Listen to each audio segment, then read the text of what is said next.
Malugod na tinanggap sa tanggapang pangkalahatan ng Iglesia ni Cristo sa Central Office sa Quezon City si Vice President at Education Secretary Sara Duterte.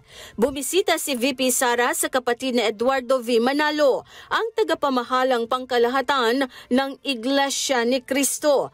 Na buong kagalakan namang tinanggap ang pangalawang Pangulo noong October 2. Malugod na binati ni Ka Eduardo ang Vice Presidente.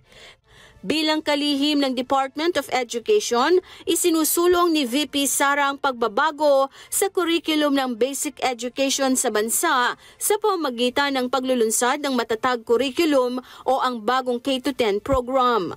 Kabilang naman sa advocacy ang isinusulong ng Iglesia ni Cristo ang ukol sa edukasyon at bahagi nito ang pagtataguyod sa Alternative Learning System o ALS at Technical Education bilang bahagi ng programa na ipinatutupad sa New Era University.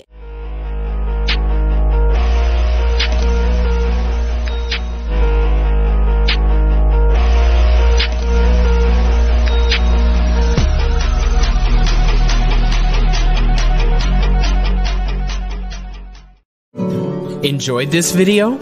Hit the like button and share with your friends. Also, subscribe to our channel for more videos like this. Thanks for watching.